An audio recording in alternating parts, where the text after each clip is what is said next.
Hello and welcome. Assalamu alaikum wa marhaba. Bonjour et bienvenue, Anne-Cécile Robert, dans cette interview pour l'Open Borders Institute.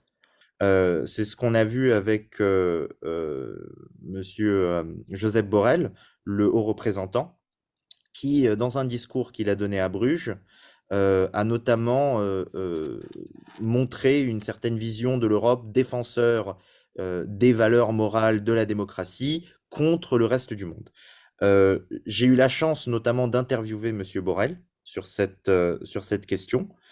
Euh, bon, il y a eu tout un débat sur le sujet. Finalement, on a l'impression que c'était plutôt une erreur de la part de Monsieur Borrell et que finalement l'Europe se cherche et n'a pas encore trouvé sous quel angle aborder sa politique étrangère. Pensez-vous que maintenant, avec la guerre en Ukraine, pensez-vous que c'est la fin maintenant de la diplomatie qui est basée sur les principes et les valeurs?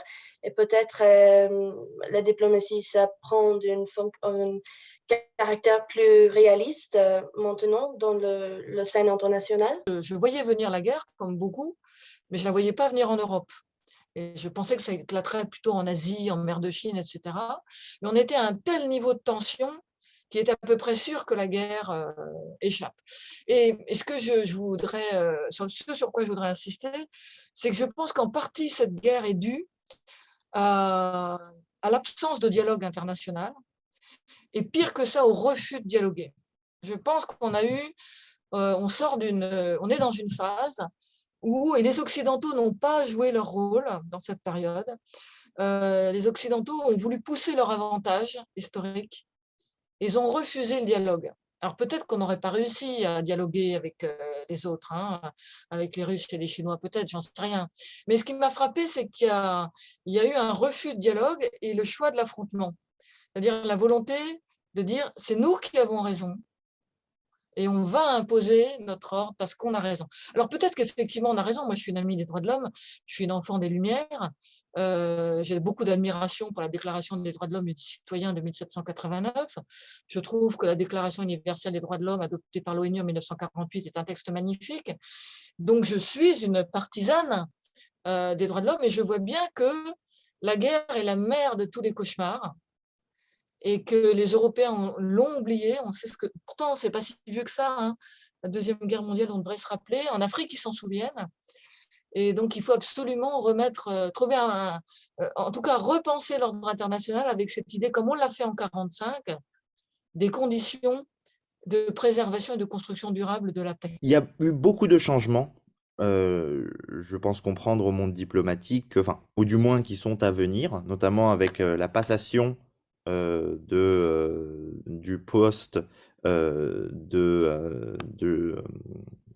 directeur d'édition ou d'éditeur en chef, pardon, de Serge Elimi à Benoît Bréville. Comment est-ce que ça se passe au monde diplomatique et comment est-ce que ça accompagne l'évolution de la presse francophone? Et l'une des exigences que nous avons pour notre fonctionnement, c'est que notre équipe doit être sensibilisée à l'international, parler plusieurs langues, être ouverte à différentes cultures. Et notre directeur, Serge Halimi, qui donc quitte son poste parce que ça fait presque 14 ans qu'il est directeur et il a envie de retourner écrire des livres, avoir plus de temps, etc. C'était son ouverture sur le monde. Serge Halimi il est né en Tunisie, il a enseigné à Berkeley, il parle couramment l'anglais, il a énormément voyagé et il a une culture livresque très, très importante. Il a toujours été ouvert sur le monde, et c'est aussi pour ça que nous l'avions choisi. Et avant lui, Ignacio Ramonet était espagnol, avait grandi au Maroc. Donc voilà. Et le nouveau directeur du monde diplomatique vient d'être élu, Benoît Bréville. Et lui aussi, dans ce chemin, se trouve lui aussi, emprunte lui aussi ce chemin-là, et a un parcours international. Mais lui, c'est le Canada, la Belgique, où il a étudié, il a travaillé, c'est un historien, et il a travaillé sur les enjeux urbains à travers le monde, et en particulier sur le Canada et la Belgique. Et donc, il vient d'être élu par le personnel, et il va prendre la direction du journal le 1er février pour un mandat de 3 ans, puisqu'il va terminer une première phase, et après, on verra ses projets pour le développement du journal. Parce que j'ai lu dans votre livre Les dernières nouvelles du mensonge, qui a été publié aux éditions Lux Éditeur en 2021, dans la collection Lettres libres, que vous parlez beaucoup d'objectivité journalistique. Vous dites précisément que le mythe de l'objectivité qui nie que les discours sur la réalité expriment aussi des interprétations et des partis pris fait des ravages dans la presse dominante. On est tous en capacité, normalement, de faire preuve d'honnêteté intellectuelle, c'est-à-dire de se poser des questions, de prendre de la distance, par exemple, de faire preuve d'esprit critique, de ne pas prendre pour argent comptant tout ce qu'on nous raconte, de se demander qui a intérêt à nous donner telle ou telle information. On le voit bien avec comment on appelle ça, les fuites. Dans les journaux, de temps en temps, vous savez, on voit arriver une enveloppe où on reçoit un coup de fil. Et c'est un informateur. Il va nous donner une information. Alors évidemment, quand on fait bien son travail de journaliste, on la vérifie. Mais on se pose aussi toujours la question, une fois qu'on a vérifié que l'information était vraie, c'est qui a intérêt à nous donner cette information? Et est-ce que, bien que l'information soit vraie, il est intelligent et pertinent de la divulguer? Est-ce que, en la divulguant, on ne participe pas en fait à une opération soit d'intoxication, soit de déstabilisation? Voilà, on le voit par exemple dans les campagnes électorales, par exemple. Pensez-vous qu'il puisse y avoir un jour des réformes de la Charte des Nations Unies, si cela serait possible? Et si cela serait possible, quel type de réforme, pensez-vous, quel type de réforme serait le plus approprié pour répondre aux nouveaux enjeux, on va dire, du XXIe siècle, qui sont totalement différents des enjeux qu'il y avait quand la Charte des Nations Unies a été créée? Alors, le paradoxe, c'est que les Nations Unies, qui ont l'image parfois d'une organisation un peu datée, ont réussi au fil du temps à s'adapter aux nouveaux défis, notamment par exemple le défi climatique. On ne le sait pas toujours, mais les COP sont une initiative de l'ONU.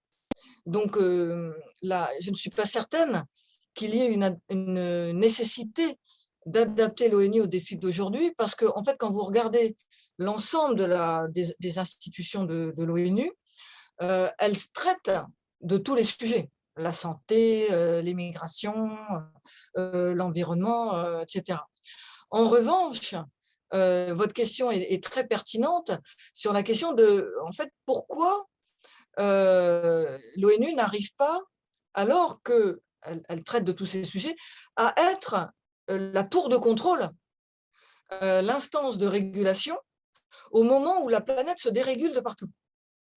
Et c'est là que, effectivement, la question de la réforme est posée, c'est que c'est au moment où on aurait besoin de régulation que l'ONU peine à jouer ce rôle fondamental qui lui a été assigné en 1945, et qu'elle est tout à fait indiquée pour jouer, puisqu'elle est le plus grand forum mondial avec ses 193 pays. Donc, c'est le forum idéal pour que la planète discute des questions communes et d'intérêt général. Alors après, ça n'empêche pas, moi je suis une admiratrice du continent africain, d'avoir une ONU plus inclusive. Effectivement, là, il est tout à fait anormal que le continent africain n'ait pas de siège de membre permanent au Conseil de sécurité. Il faudrait, vous savez, à l'ONU, il y a un principe de répartition géographique équitable. Et au niveau des 5 permanents, on n'y est pas. Il y a beaucoup d'Occidentaux, plus les Chinois. Il y a 3 Occidentaux même. Donc, il faudrait que chaque zone géographique soit représentée de manière permanente. Le continent africain, c'est particulièrement nécessaire pour le continent africain, puisque 6 opérations de maintien de la paix de l'ONU sur 10 ont lieu en Afrique. Donc, l'Afrique est particulièrement intéressée à avoir un siège de membre permanent, parce qu'on décide pour elle à sa place, en son nom. Même si elle est associée en tant que membre non permanent, c'est quand même pas la même chose que d'être permanent. Mais tous les continents devraient avoir ce siège permanent. Ça serait important, de manière à ce que la discussion internationale soit véritablement représentative. Est-ce que vous auriez pensé que cette Union pour la Méditerranée aurait pu être une des clés, une des solutions à la crise migratoire de 2015? Et devrions-nous, Européens, repenser et retravailler nos relations avec le continent africain? Votre question permet de prolonger la discussion qu'on avait tout à l'heure suite à une intervention d'Adam Mouyal sur finalement la politique étrangère de l'Union européenne, sa boussole stratégique et la manière dont on voit le monde, dans la mesure où la Méditerranée, c'est effectivement pas un impensé, parce qu'il y a quand même des travaux, il y a des groupes de travail au Parlement européen, la Commission européenne sur la Méditerranée, mais on voit bien qu'il y a une difficulté de la part de l'Union européenne à penser ce voisinage-là. Alors que, par exemple, pour l'Europe centrale et orientale, des mécanismes financiers, des procédures existent depuis longtemps, des passerelles, et que ce dialogue est extrêmement construit, vivant, et que par ailleurs, il a permis l'adhésion progressive de certains États ou l'accompagnement pacifique de ceux qui sont dans l'antichambre, comme les pays candidats, la Serbie, etc. Et pour la Méditerranée, on est loin de tout ça, pour différentes raisons. D'abord parce que l'Allemagne, qui est une grande puissance européenne, n'est pas beaucoup intéressée par la Méditerranée. Quand elle regarde vers le sud, elle est plus capable d'aller au-delà du Sahara. On a vu des déplacements d'Angela Merkel, la prédécesseuse de Olaf Scholz, au Nigeria, en Éthiopie, au Mali, que vers la Méditerranée. Et l'Allemagne a beaucoup contribué à orienter l'Union européenne vers l'Europe centrale et orientale, ce qui correspond d'ailleurs aux intérêts de l'Allemagne, il faut aussi le dire un peu froidement. Les pays méditerranéens de l'Union européenne ont plus de difficultés à s'accorder sur la construction d'un dialogue et d'une vision méditerranéenne. Alors, il y a le processus de Barcelone qui existe depuis 1998, mais qui était un forum intermittent, mais qui n'a pas d'institution permanente. Il y a eu l'Union pour la Méditerranée, promue par le président français Nicolas Sarkozy, mais qui a été un peu mornée ou étouffée dès la naissance, entre autres parce que l'Allemagne n'a pas voulu mettre les moyens financiers. Nicolas Sarkozy avait l'ambition que ce soit un cadre permanent avec des institutions assez développées. Alors, il y a un secrétariat permanent, effectivement, mais on est loin d'avoir quelque chose de structuré et de vivant à la hauteur des enjeux. Merci beaucoup Anne-Cécile, et je retiendrai cette phrase: notre génération doit pousser au dialogue méditerranéen au-delà des questions sécuritaires.